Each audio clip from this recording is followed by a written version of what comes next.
Dear student, आज अपन पढ़ने वाले हैं पेशेंट काउंसलिंग। कम्युनिटी फार्मेसी में पेशेंट काउंसलिंग होता क्या है कि पेशेंट काउंसलिंग करना बहुत ही ज़रूरी होता है, क्योंकि अगर आपने पेशेंट को अच्छे से ट्रीट नहीं किया तो क्या वो फ्यूचर में आपकी दुकान पे आएगा। ये चीज़ हमारे दिमाग में घुस जाती है ना।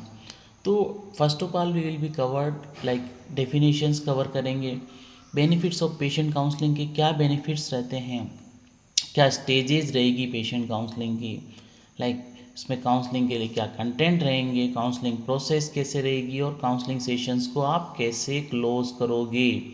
बैरियर टू इफेक्टिव काउंसलिंग, क्या बैरियर्स रहेंगे, types of barriers and barriers in patient counselling and strategic in to overcome patient counselling point for chronic disease disorder.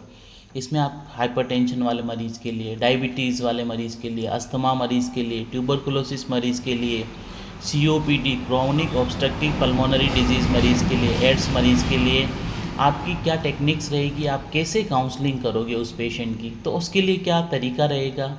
उसके बाद में पेशेंट पैकेज इंसर्ट, जो लिफलेट आते हैं ना वो किस तरह के होते हैं, लिफलेट में क्या इन्फॉर्मेशंस होती है, उनके क्या रोल रहता है, ये सारी चीज़ें अपन इस चैप्टर में समझेंगे। ठीक है, तो पेशेंट काउंसलिंग क्या है कि process of providing information, advice and assistant to help patient use their medication appropriately. Patient counselling एक तरीका है, एक प्रोसेस है जो क्या है कि एक इन्फॉर्मेशन देता है, खबर देता है, एडवाइस सलाह देता है कि पेशेंट को कौन सी मेडिसिन किस तरीके से लेनी है, कितनी कारगर रहेगी। ठीक है, the information and advice are given by the pharmacist directly to the patient और द पेशेंट रिप्रेजेंटेटिव। ये क्या है कि ये इन्फॉर्मेशन आप या तो डायरेक्टली पेशेंट को दोगे या फिर पेशेंट के रिप्रेजेंटेटिव यानी कि पेशेंट के रिश्तेदार को दोगे, जिससे क्या होगा कि पेशेंट दवा को सही ढंग से ले पाएगा। तो फार्मेसी प्रोफेशनल में क्या है कि फार्मासिस्ट रहता है जो कि एक डाइवर्सिबल बहुत ब्रॉड स्पेक्ट्रम में वर्क करता है। Hospital clinical pharmacy service provide करता है, कम्युनिटी फार्मेसी सर्विस प्रोवाइड करता है, और अगर पेशेंट को समझ में नहीं आता है तो होम हेल्थ केयर सर्विस भी वो प्रोवाइड करता है। तो मॉडर्न कंसेप्ट में फार्मेसी प्रैक्टिस को फार्मास्यूटिकल केयर द भी कहा जाता है। तो फार्मेसी प्रैक्टिस को दिन ब दिन हमें इम्प्रूव करने की ज़रूरत पड़ गई है, क्योंकि आपको है ना पेशेंट को बहुत ज़्यादा अच्छे से अवेयर करना होता है, पेशेंट को हर चीज़ बतानी रहती है। इसके फ़ायदे क्या होते हैं, बेनिफिट्स ऑफ पेशेंट काउंसलिंग। तो इसके बहुत सारे बेनिफिट्स रहते हैं, जैसे कि पेशेंट की समझने का तरीका, उसकी बीमारी को अपन निजात कराने में हेल्प कर सकते हैं।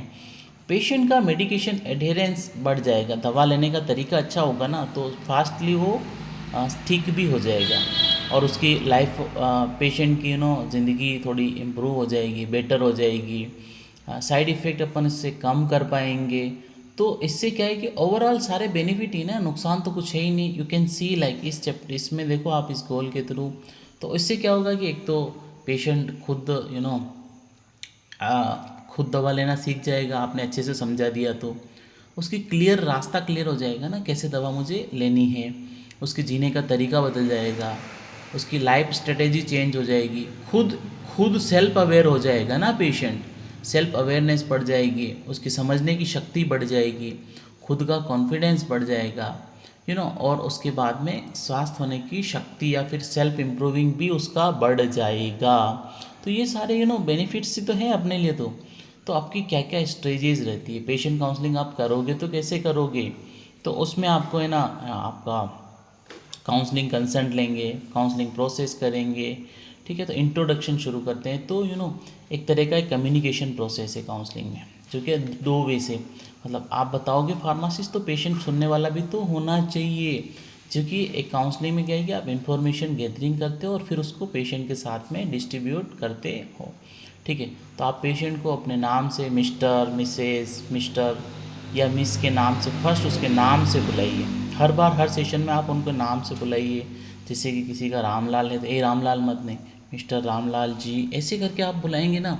जितना अच्छे तरीके से आप पेशेंट से बात करोगे तो उससे क्या है कि एक तो आपका रेपुटेशन बढ़ेगा और पेशेंट का भी है ना सेल्फ अडेरेंस या सेल्फ हीलिंग कैपेसिटी धीरे धीरे बढ़ना शुरू हो जाएगी। तो काउंसलिंग कंटेंट में आपके पास क्या क्या होगा, जैसे कि आप मान लीजिए हार्ट, काउंसलिंग क्या है कि एक हार्ट होती है, हार्ट सेशन होता है, बहुत ही मतलब आपका हार्ट का क्या क्या काम होता है भाई, पूरे शरीर में ब्लड का फ्लो करना है। तो काउंसलिंग भी वही एक पार्ट रहता है, वो क्या करता है, पेशेंट को एक ऊर्जा देता है, वो उसके शरीर में ब्लड का फ्लो करता है। How is it? तो फार्मासिस्ट क्या है कि सारी चीज़ों को एक्सप्लेन करता है पेशेंट को, अबाउट मेडिकेशन के बारे में, उनके ट्रीटमेंट डेजिकेशन के बारे में, डाइट के बारे में, एक्सरसाइज के बारे में, हर चीज़ वो बहुत अच्छे से उसको एक्सप्लेन करता है। तो अपन क्या क्या कवर करते हैं इसमें, तो आप देख तो क्या करोगे, पेशेंट का पूरा मेडिकल हिस्ट्री ले लोगे, उसके बाद में उसमें दवा की नाम और मेडिकेशन के बारे में बताओगे, फिर बताओगे आपको दवा कैसे लेनी है, कितने ड्यूरेशन में लेनी है और कितना बेनिफिट करेगी, और क्या क्या साइड इफ़ेक्ट आ सकते हैं मेडिकेशन के, और आपकी जब दवा खाओगे तो क्या खाना है, क्या पीना है, भूखे पेट लेनी है, और उसके बाद में दवा को कहाँ रखनी है, करेक्ट स्टोरेज भी आपको बताना रहेगा, और मिनिमम कितने टाइम तक कितने समय में आपकी दवा थेरापेटिक बेनिफिट प्रोड्यूस करेगी, और कोई स्पेशल मतलब ब्लड टेस्ट की ज़रूरत तो नहीं है, ये सारी चीज़ें पेशेंट को बतानी रहती है। ठीक है, तो काउंसलिंग प्रोसेस में क्या है कि जब आप पेशेंट की काउंसलिंग शुरू करते हैं तो patient counselling should begin with introduction, where in pharmacist introduce himself to the patient. Introduction to the patient counseling involves setting the stage for a meaningful interaction between the healthcare professional and patient. Understanding the patient is fundamental aspect of patient counseling. Emphasize the importance of recognize each individual unique needs, concern and health literacy. आप patient को every step, हर एक step को बहुत अच्छे से समझाओगे, जिससे क्या होगा कि पेशेंट में अवेयरनेस बढ़ जाएगी, और जितनी ज़्यादा अवेयरनेस आएगी that should be good for us, क्योंकि आप पेशेंट को ठीक होने के लिए तो सारी मेडिसिन प्रोवाइड कर रहे हो ना, उसके बाद में आपको पेशेंट की मेडिकल कंडीशन को समझना रहेगा, आपको उसके हेल्थ इश्यूज़ है उन इश्यूज़ को अच्छे से बात करनी रहेगी। काउंसलिंग अबाउट मेडिकेशन प्रेस्क्राइब्ड, आपने जो दवा प्रेस्क्राइब करी है उसके बारे में भी आप बताओगे, जो आपके फिजिशियन ने दवा प्रेस्क्राइब करी है, all of this things you are explain all of this things. ये ऐसे नहीं कि ये दवा है ऐसे ऐसे ले लेना, एक इजी वे में आप नहीं बता सकते हो, क्योंकि उसके बाद में आप साइड इफ़ेक्ट, बहुत बड़े साइड इफ़ेक्ट क्या है वो भी आपका बताना रहेगा। काउंसलिंग अबाउट ड्रग इंटरेक्शंस, आप ड्रग इंटरेक्शंस के बारे में भी बताओगे, क्योंकि ये सारी चीज़ें बहुत ही ज़्यादा नेसेसरीज हो गएगी। उसके बाद में प्रिकॉशन एंड एंसिलरी इंस्ट्रक्शंस, तो communicating precaution and ancillary instruction vital components of patient counselling भी रहेगा। तो ये स्मोकिंग, ड्रिंकिंग एल्कोहल, चीमिंग, टोबैको, तो उससे क्या होगा कि ये सारी चीज़ें होने वाली है। ठीक है, अगर क्या है कि कोई पेशेंट स्मोकर है या ड्रिंकर है, तो उस कंडीशन में क्या होगा कि क्या कोई ड्रग इंटरेक्शंस हो रहा है या कोई दिक्कत आ रही है, तो इन सब चीज़ों को वी कैन मैनेज इट। उसके बाद में रीफिल इंफॉर्मेशंस, अगर कोई वापस पेशेंट को कब आना है, वापस पेशेंट को मेडिसिन कब लेनी है, तो रीफिल इंफॉर्मेशंस भी वहाँ पे मैनेज हो जाएगी। Ensure about understanding of patient कितना समझाए, इस चीज़ को भी आप अच्छे से बता पाओगे। Ask patient weather he has any queries, आप पेशेंट को पूछिए कि उसको कोई क्वेरीज है, डाउट्स है, तो उससे क्या होगा कि it should be good for that. Pharmacist should motivate the patient to ensure his involvement in getting rid of the health problems. Patient को क्या है कि मोटिवेट करिए कि आप अपने दवा के बारे में कितना ज़्यादा टेक केयर करने वाले हो। ठीक है, तो step and guideline of the patient counselling process, तो establish caring relationship with patient, आप खुद को इंट्रोड्यूस करिए कि आप एक रिलेशनशिप बनाइए। प्राइमरी आपकी स्पोकन लैंग्वेज रहेगी, मतलब जो पेशेंट समझता है, इजीली अंडरस्टूडेबल हो, वो लैंग्वेज ही आप यूज़ करोगे, क्योंकि उससे क्या है कि एक पॉजिटिव इम्पेक्ट पड़ता है और पेशेंट शुड बी खुश, पेशेंट बहुत अच्छे से खुश होगा। तो आप खुद का अपना इंट्रोडक्शन दीजिए, जब आप काउंसलिंग शुरू करते हैं तो आप अपने बारे में बताइए। उसके बाद में क्या है कि जो आपका नॉलेज है वो उस बारे में बताइए। फिर पेशेंट को थोड़ी उसकी बीमारी के बारे में बताइए, ठीक है। उसके बाद में वो किस कंडीशन में आए थे, उसके बाद में आप है ना विजुअल एड्स बताइए। जैसे कि आपने कोई इनहेलर दिया है पेशेंट को, तो वो आपको कैसे लेना रहेगा।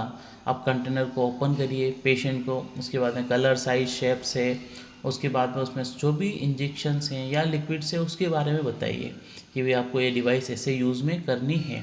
तो उससे क्या है कि पेशेंट का कॉन्फिडेंस भी बढ़ेगा और वो खुद भी इस चीज़ को समझ पाएगा। उसके बाद में ना मेडिसिन की आइडेंटिटी, एक्यूरेसी ओरिजिनल है कि नहीं, ये सारी चीज़ें आपको पेशेंट को बतानी रहेगी, ठीक है। और क्लोजिंग में काउंसलिंग जब करते हो तो आप पेशेंट को पूछिए कि समझ में आ गया है या कोई डाउट है तो आप मुझे कांटेक्ट कर सकते हैं। तो उससे क्या है कि पेशेंट का एक फीडबैक आपके लिए अच्छा रहेगा और उनके की पॉइंट को पेशेंट को थोड़ा याद करवा दीजिए। तो it should be good for us. अब बैरियर टू इफेक्टिव काउंसलिंग के लिए कौन कौन से बैरियर रहते हैं, दैट शुड बी गुड। तो पेशेंट के लिए काउंसलिंग में network place in common community pharmacy due to various reasons. कुछ बैरियर्स रहते हैं कि अपन आजकल इंडिया में मतलब काउंसलिंग होती नहीं, दवा दे करके पेशेंट को भगा दिया जाता है। तो pharmacist related barrier, this barriers are classified as patient based provided based on system based barrier, ठीक है। फार्मासिस्ट रिलेटेड बैरियर में patient related barrier, organisation related barrier और मिसलेनियस बैरियर्स। तो ये सारे बैरियर्स रहते हैं। तो क्या क्या होते हैं, तो देखो फार्मासिस्ट रिलेटेड में lake of professional competence, lake of effective communication, counselling the जैसे क्या है कि पेशेंट फार्मासिस्ट के पास फर्स्ट ऑफ ऑल टाइम ही नहीं रहता है। दवा दी पेशेंट को भगा दो। देखना आप ओपीडी के बाहर बहुत सारी भीड़ लगी रहती है पेशेंट की, लेकिन that should B not good यार। मतलब पेशेंट को प्रॉपर एजुकेटेड करना बहुत ही ज़रूरी रहता है। उसके बाद में पेशेंट रिलेटेड बैरियर में क्या है कि पेशेंट तो एक तो फार्मासिस्ट पे कम ट्रस्ट करते हैं, वापस लेक ऑफ ट्रस्ट और फिजिकली चैलेंज रहते हैं पेशेंट। और थर्ड जो ऑर्गेनाइजेशन में कि प्राइवेसी ट्रस्ट के और फिजिकल कि भी हमारे पास स्टाफ कम है तो आप थोड़ा समझा दो और फास्ट फास्ट पेशेंट को निपटाओ। उसके बाद में थोड़ा फाइनेंशियल इशू आता है कि भाई स्टाफ बढ़ाना पड़ेगा, तो सब पैसे कमाने के लिए बैठे हैं। तो ये सबसे बड़ा बैरियर है। अब बात करेंगे फार्मासिस्ट रिलेटेड बैरियर, तो लेक ऑफ प्रोफेशनल कॉम्पिटेंस। उसमें क्या है कि काउंसलिंग रिक्वायर फार्मासिस्ट को गुड कम्युनिकेटर होना चाहिए और मेडिकेशन और साइड इफ़ेक्ट टॉक्सिसिटी का अच्छा नॉलेज होना चाहिए। दिस में lead to lack of confidence. अगर पेशेंट उसको नॉलेज नहीं है तो क्या है, वो ग्राहक खो देगा अपना। उसके बाद में अगर फार्मासिस्ट का लेक ऑफ कम्युनिकेशन है तो ये भी इशू करेगा। काउंसलिंग पेशेंट रिलेटिव्स, अब क्या है केयर गिवर को इमोशन, स्ट्रेस, बर्डन, एटीट्यूड, इन सब चीज़ों का we have to take care. अगर जितना अच्छा अपन टेक केयर करेंगे that should be a good. Time constant and workload pressure, pharmacist concern with patient counselling में है burden of information overload and lack of focus by the pharmacist. Patient related barrier में literacy and culture differences. तो क्या है कि एक तो आजकल अभी भी अज्ञानता है और कल्चर का डिफरेंस तो बहुत ज़्यादा है ही, ठीक है। कल्चर इश्यूज़ में बिलीफ, बायस, ये सारी चीज़ें इनरोल कर रही है। उसके बाद में लेक ऑफ इंटरेस्ट, पेशेंट इतना ज़्यादा इंटरेस्ट नहीं लेते हैं ना। तो उसके बाद में फिज़िकली चैलेंज में विज़न लॉस, पेशेंट को हियरिंग लॉस वाला है तो ये थोड़ा सा दिक्कत आती है। Lake of trust, transparent and empathetic communication build consistent and reliable information, ठीक है। तो पेशेंट को थोड़ा सा ट्रस्ट करना रहेगा। जेंडर डिफरेंसेस, तो एक कम्युनिकेशन का थोड़ा यहाँ पे डिफरेंस आ जाता है। से थर्ड वन है ऑर्गेनाइजेशन रिलेटेड, जिसमें आपका है ना प्राइवेसी ट्रस्ट आता है इफ़ेक्टिव कम्युनिकेशंस के लिए। उसके बाद में डेडिकेटेड काउंसलिंग एरिया है भी है कि नहीं है, तो ये भी एक इशू प्रोवाइड करता है। और उसके बाद में नेक्स्ट जो है फिजिकल बैरियर्स में डिस्टेंस, इन्वायरमेंट और ये मिस्टर फाइनेंशियल इशू आएगा ना, क्योंकि प्रॉपर स्टाफ नहीं होगा तो फाइनेंशियल इशू आएगा, आपको सेपरेट स्पेस देना पड़ेगा। उसके बाद में लेक ऑफ रेगुलेटरी गाइडलाइन, थोड़ी गाइडलाइन भी अभी मजबूत नहीं है ना कि भाई ये चाहती ही नहीं है सरकार इस तरह की अभी। तो ये सारी चीज़ें ना this is the more problematic for दस। सो अगर इन सब चीज़ों का टेक केयर कर लें तो देखो जॉब्स भी बढ़ जाएगी और all of this things has been increases yet.